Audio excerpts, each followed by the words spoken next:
Okay, back with you on the Bronx Buzz. I am thrilled, and I did say it earlier, and I'm going to repeat. The Bronx River Art Center is one of the greatest places in our borough, the Bronx, with teaching and with performance and putting out some of the best local art exhibits.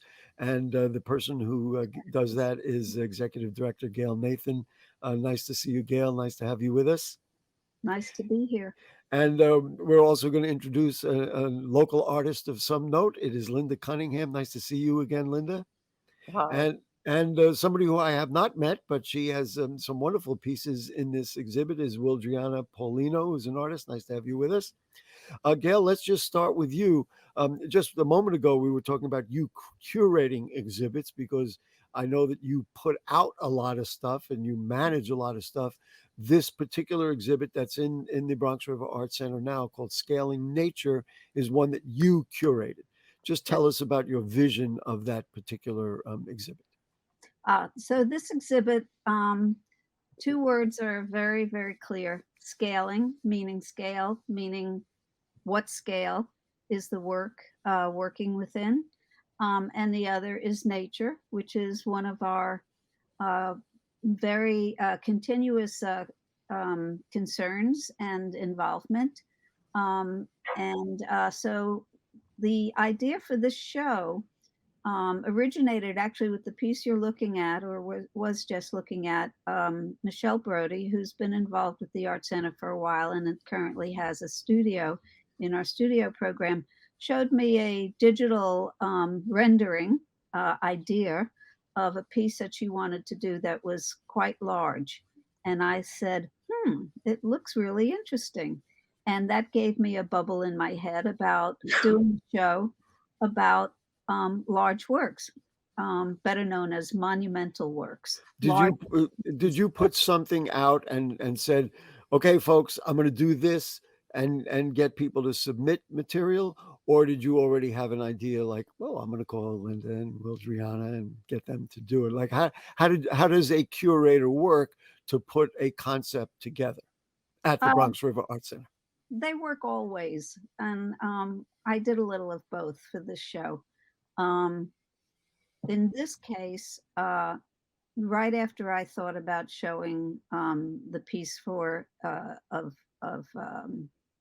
of Michelle, who right now is not with us because she's at a residency in Mexico, um, I thought it occurred to me that I wanted that our space is so spectacular, and we've never really filled the volume of the space. We've always Ah, filled, the things on walls, the wall, and then right? make and then other things scattered around on the inside, but we never really took advantage of the volume of the space, the scale of the space. Ah. Right after I saw that, I started thinking about how many big pieces could we fit in Could at you fit once. in? Let's move around the room a little bit now. Of course, you talked about the big space and the fact that there's high ceilings and there's plenty of room. Of course, the nature part of it is you are literally right next to the Bronx River, as why Right. it's called the Bronx River Art Center. Linda, for you, was this the kind of thing that you say, "Gee whiz, I really wanted to do something mega," or did you have pieces already, or did once your buddy Gail called you, you said, maybe I want to do something? I've had a mega kind of issue for a very long time. So the pieces that I did and what is included there were a painting that I actually did during the pandemic shutdown for a large part. And these pieces that were flicking on the screen there, Mhm. one is an installation that is in another art space, Bronx Art Space, a much newer one in over in Hunts Point now. It was in Mott Haven for a while, and that is an installation that I developed for the Bronx Museum um, first in 2016, but it had to fit in a certain location, and now that's been expanded and So to the there you length go. of Just for you and your work, you were talking just before we went on the air about your passion for the Bronx and how much you love it. How does the borough play in your creativity? When you make stuff, do you and I'm sorry to use such simple words. When you make stuff, do Yes. you do you say, well, this works in the Bronx, or I've been inspired by the Bronx? How does the Bronx play in what you create? Well, the first long wall installation that I did got exhibited in this little gallery that surfaced early on in the 2000s, and called Haven Gallery, and it was a Bronx installation, wall installation, and that is in my storage. It's still, it's sections. It went up in sections, but the one that is currently at Bronx Art Space is um, a piece that was developed because of my real kind of anger at the way the waterfront of the South Bronx Oh, has been has been dealt with. mishandled, abused, and has never and still is not accessible for any Right. of the public until you get all the way up to one little section in Hunts Point that the Point worked to get It worked for established years. That's for right. years. And I have been a part of many, many efforts. So That I would want to I want to move ahead, and we want to get go ahead. Wildriana in there. But that means that you have what I like to call a Bronx edge in the back of your mind when you make stuff. A lot. Wildriana, let's talk about you and your work. How do you characterize your work, and how do you characterize your thought process when you create? I think I will begin by answering the second question, and the way that I characterize my way of creation, it's working small, You and work small. yeah, working small, but then combining those little small things into to create something bigger. Like for example, these pieces are individual, but the installation that I have, which was the installation that draws Gail's attention to make me be part of the show. It's a combination of many different pieces of paper. I also make my own paper.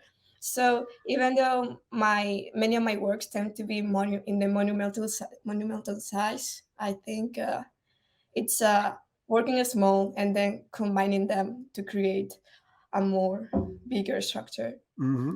And this particular show worked for you. Like, did was it because you said you work small and then go large? Is this the only time that you've gone large like that, or is it a part of like your normal habit to do that?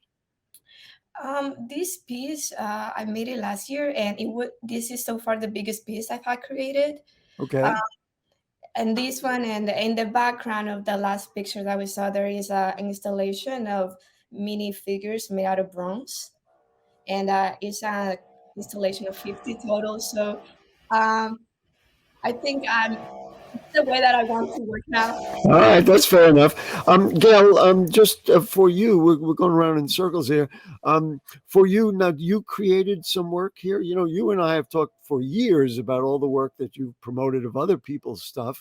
But was I to understand that you created stuff for this exhibit, Oh like no, I signed didn't. by Gail Nathan? No. No, no, no, not for this exhibit.